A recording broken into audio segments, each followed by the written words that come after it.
Olá pessoal, na aula de hoje nós vamos estudar um pouco, as noções básicas sobre os processos de desenvolvimento. Bem, a gente começa com a pergunta inicial. O que é necessário para promover o desenvolvimento? Ou o que é necessário para promover o aumento da qualidade de vida de todos ou quase todas as pessoas em uma sociedade? E, basicamente, colocado de uma forma simplificada, é preciso de dois pré-requisitos para promover o desenvolvimento. Essa sociedade que quer ser desenvolvida, ela deve ser capaz de gerar riqueza em quantidade suficiente para poder custear, para poder pagar as ações para elevar a qualidade de vida. E o segundo pré-requisito, que é distribuir a riqueza de forma mais ou menos equitativa entre os membros da sociedade. Vamos focar no primeiro pré-requisito, gerar riquezas capazes de custear as ações para elevar a qualidade de vida. Então, por que esse gerar riqueza é o primeiro requisito para o desenvolvimento? Porque, como a gente havia comentado, se desenvolvimento é aumentar a qualidade de vida, acabar com a fome, ter habitação, saúde, todas essas ações, o combate à fome, o combate ao déficit habitacional, combate ao analfabetismo, as crianças fora da escola, universalização da saúde, todas essas medidas elas custam dinheiro, então o país precisa gerar riqueza para pagar essas ações. Então não existe desenvolvimento se não houver uma riqueza produzida por esse país capaz de pagar essas ações. Então, por isso, esse pré-requisito 1 é tão importante. Então, esse país ele deve ser capaz de gerar riqueza, ou ele deve ter a riqueza numa quantidade suficiente para custear essas ações. Então, esse é o primeiro requisito, é o mais importante. E daí depois tem o segundo pré-requisito que a gente pode problematizar em outra situação. E ainda a gente debatendo essa questão do pré-requisito 1, gerar riquezas em quantidade suficiente para pagar as medidas que elevem a qualidade de vida, a gente pode fazer mais uma pergunta, Quanta riqueza precisa ser gerada para custear essas ações? Qual a quantidade de riqueza que precisa ser gerada? Resposta é depende. Depende o quanto se deseja elevar essa qualidade de vida. E depende do tamanho dessa sociedade. Quanto maior essa sociedade, maior o volume de riquezas necessárias para poder pagar o aumento de qualidade em todas aquelas dimensões que a gente havia comentado. Então, depende. E que atividades econômicas que podem fornecer essas riquezas? Existem várias atividades econômicas, toda atividade econômica, por definição, ela tem o potencial de gerar riquezas.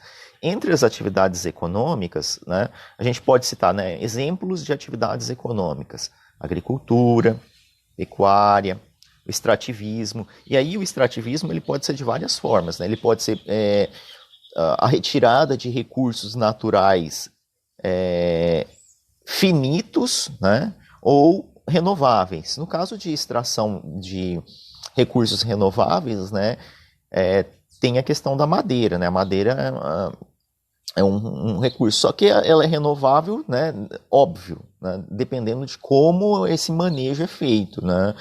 Se você repõe, replanta, se tem um controle, etc., porque dependendo na escala e da forma como é feito, também esses recursos tendem a desaparecer.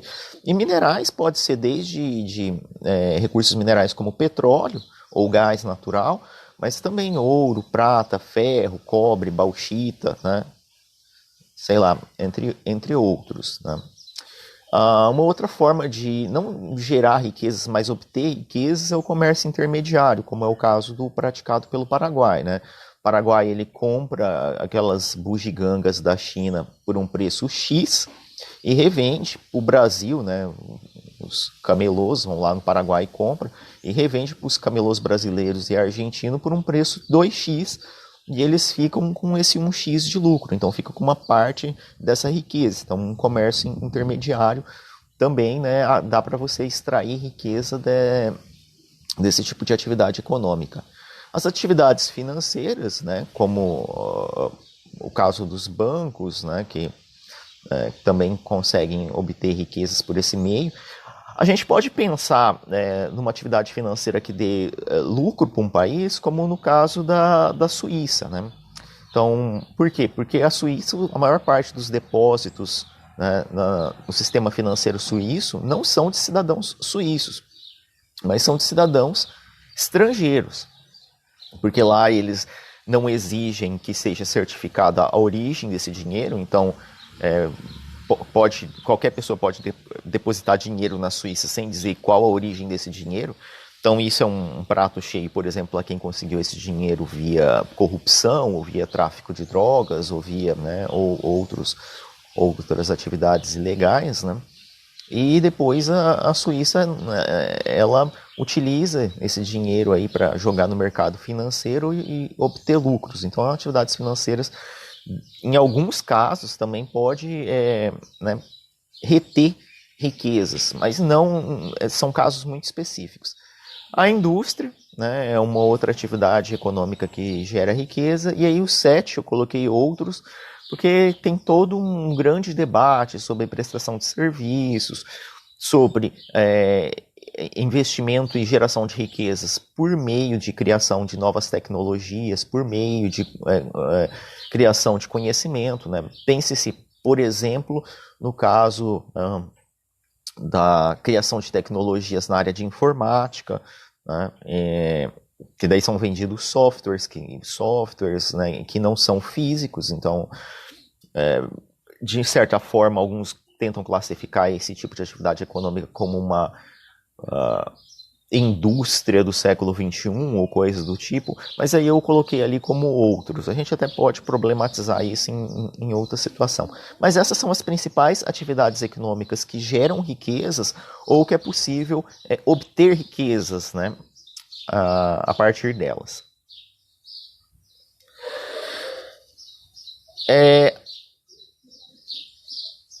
Aqui a gente vai entrar provavelmente numa das maiores polêmicas, né, e um grande vespeiro dos debates sobre o processo de desenvolvimento, porque aí você entra numa tensão entre ciência e fato e narrativas e propaganda, né? Porque, bem, vamos à questão e depois a gente vai debatendo isso.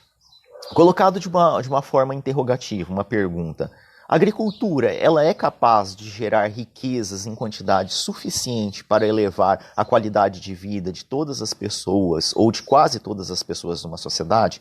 Ou, colocado de forma simples, a agricultura gera desenvolvimento? De novo, a agricultura gera desenvolvimento? Essa é a pergunta. E a resposta, de forma simplificada, é: em alguns casos, sim.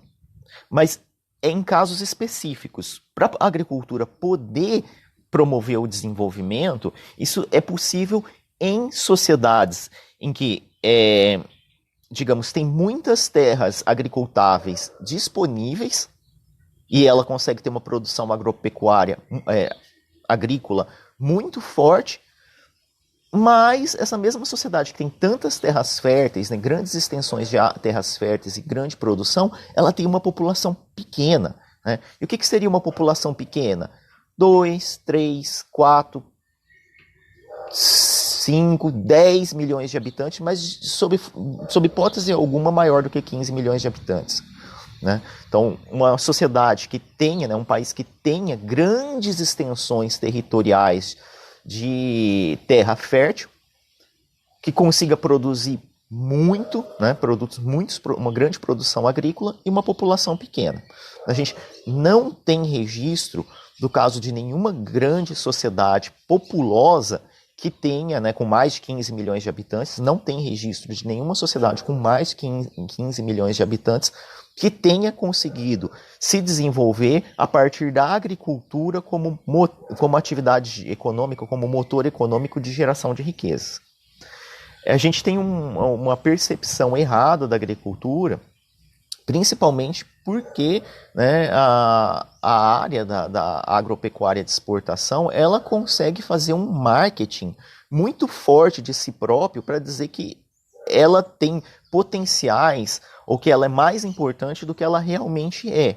Mas qualquer pessoa que vai fazer um estudo comparado com os 200 países que tem no mundo, né, dos mais de 30 países que a gente considera desenvolvido, né, 30, 40 países que a gente considera desenvolvido, quando você compara, você vê que eles não foram, né, não conseguiram se tornar desenvolvidos, né, a partir do desenvolvimento da agricultura. Então, mas em alguns lugares, né, como no Brasil, a gente tem uma percepção um pouquinho distorcida, em função do marketing, em função do poder ideológico, né, que os sojicultores, grandes latifundiários têm, né, em função do próprio protagonismo político que os latifundiários têm. A gente tem até a tal da bancada do boi, que na realidade é a bancada rural, né, os representantes do interesse do agronegócio no Congresso.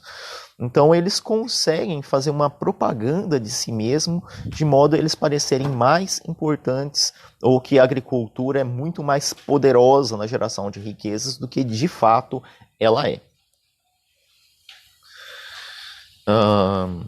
E aqui nesse slide eu complemento, né? Nos países em que há uma agricultura moderna de grande escala para exportação, né, os grandes latifundiários constroem uma imagem que hipervaloriza o papel da agricultura. Eles têm representação política, lobby e influência social. Mas os estudos quantitativos e também comparativos demonstram que a riqueza gerada pela agricultura mecanizada de larga escala, voltada para a exportação, gera proporcionalmente poucas riquezas e essas riquezas se concentram na mão de pouquíssimas pessoas. Vamos usar um exemplo hipotético, né, um exercício de imaginação para tentar, né, entender isso. Imagine que o governo ceda 10 milhões de reais como crédito para investimento na produção de soja. 10 milhões de reais. Eu te pergunto, esses 10 milhões de reais investidos na produção de soja voltada para exportação, ela é capaz de gerar quantos novos empregos? E o lucro produzido, né, por essa plantação de soja, ela vai ficar na mão de quantas pessoas? Né? Agora, imagine esses mesmos 10 milhões de reais, né, numa linha de crédito para que pessoas possam ter barraquinhas de cachorro-quente, né, em todo o Brasil. 10 milhões de reais fornecidos em crédito para pequenos investimentos, pequenos negócios familiares de barraquinhas de cachorro-quente. Quantos empregos diretos seriam gerados por esse mesmo 10 milhões de reais? E o lucro com a venda de cachorro-quente ficaria distribuído na mão de quantas pessoas? Então a gente vê que uma mesma quantidade de dinheiro, ela tem o potencial de gerar quantidades de empregos e se distribuir essa renda de forma diferenciada, dependendo da atividade econômica na qual ela é investida.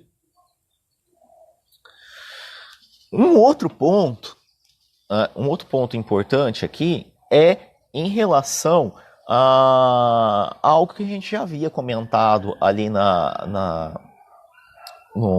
disciplina de economia política, que é sobre a questão de um país ter riquezas naturais e ele ser desenvolvido. Né? Por quê? Porque se um país ele é dotado naturalmente de riquezas naturais, principalmente minerais e de madeira e de coisas do tipo, a gente pode imaginar, se aquele país ali ele é cheio de florestas com madeira e o seu subsolo tem ouro, prata, cobre, petróleo, né?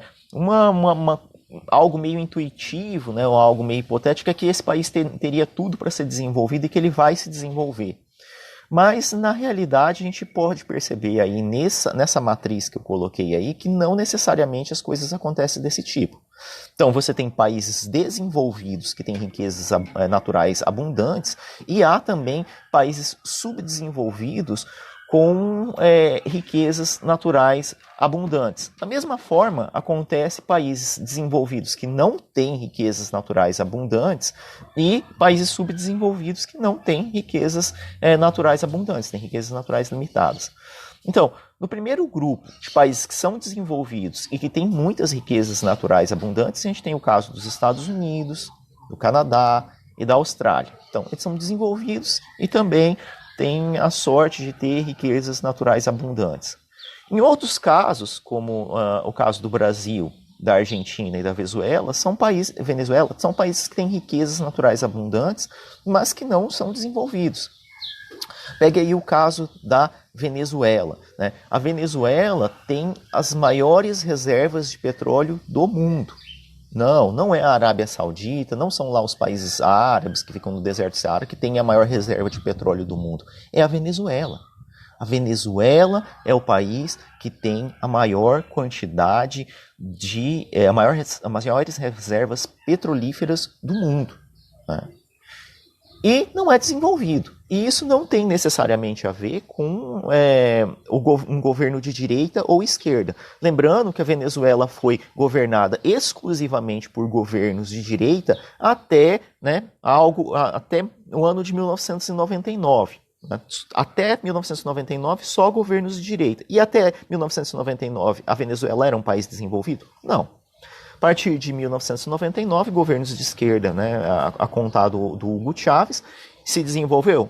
Teve um pequeno momento ali de voo de gato, né, que começou a melhorar a qualidade de vida e depois entrou numa grande queda vertiginosa, mas também não houve. Então, a gente vê que a presença de recursos de riquezas naturais, não necessariamente. E a gente tem casos muito interessantes, como o caso do Japão e Israel, que são super pobres, são paupérrimos em ter riquezas naturais, e mesmo assim são países desenvolvidos, né?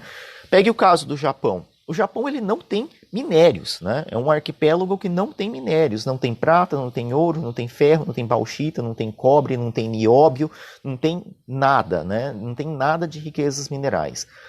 E na sua extensão territorial, ainda o que tem de terra é a maior parte de terra não agricultável. Pouca terra e apenas 10% das terras do Japão podem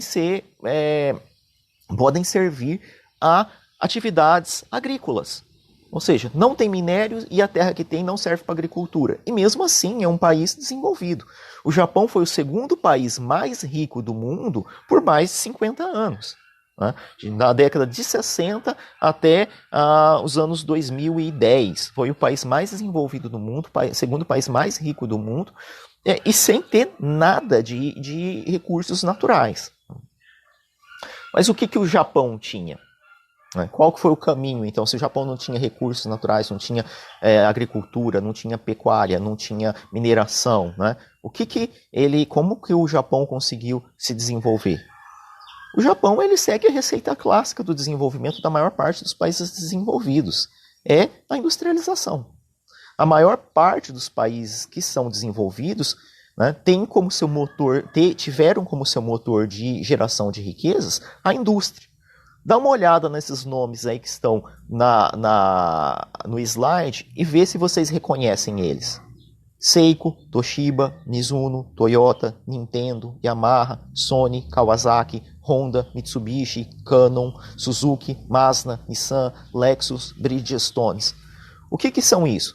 São empresas industriais japonesas que foram criados por japoneses, né, no Japão, e posteriormente eles exportaram esses produtos para o mundo afora, colocaram essas fábricas em outros países, inclusive no Brasil, e essas fábricas em outros países vendem para esses mercados nacionais, geram um lucro, e esse lucro é mandado de volta para o Japão, Então, essas empresas japonesas são instaladas em países principalmente subdesenvolvidos, né? Lá eles vendem para esses mercados locais e esses lucros são tirados de lá e mandados para suas matrizes no Japão, e isso fez com que o Japão acumulasse uma quantidade muito grande de riqueza. Esse foi o caminho traçado pelo Japão para se transformar num país desenvolvido, pela atividade industrial.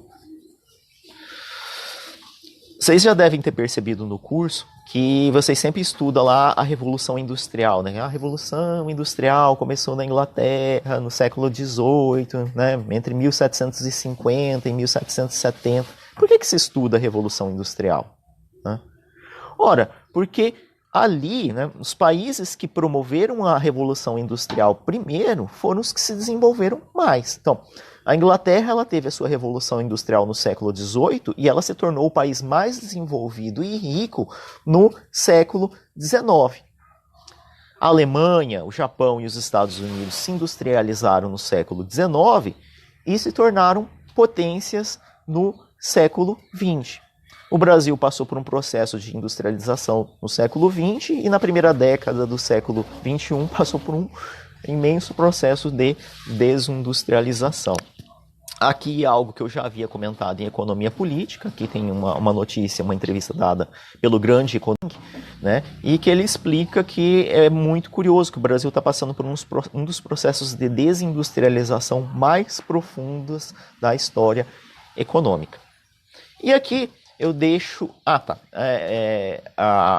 atualmente, agora no século XXI, se no século XVIII, XIX e XX a atividade econômica que conseguia promover o desenvolvimento, a principal atividade econômica que serviu de motor para o desenvolvimento foi a atividade industrial, aparentemente, agora no século XXI, a gente está passando por uma mudança de paradigma, de modo que outras atividades econômicas serão os motores do desenvolvimento para o futuro. E aí alguém arrisca dizer quais são essas atividades? Então a gente estaria entrando num momento pós-industrial. Né? A nova atividade econômica que vai gerar riquezas em quantidade, as novas atividades econômicas que vão gerar riqueza em quantidade suficiente para promover o desenvolvimento serão outras. Quais serão elas? E aqui eu deixo uma questão para discussão, vocês podem comentar lá no fórum, que é a seguinte: ao final do governo Ernesto Geisel, né, durante a ditadura militar brasileira, o Brasil estava entre os 15 países mais industrializados no mundo, com maior número de indústrias e com maior produção industrial. Então, se o Brasil já foi um grande país industrial, de produção industrial, por que o Brasil não se industrializou? Questão para reflexão para vocês, hein? Quem será que consegue descobrir e investigar o porquê isso aconteceu? Comente lá no fórum. A gente se vê na próxima teleaula.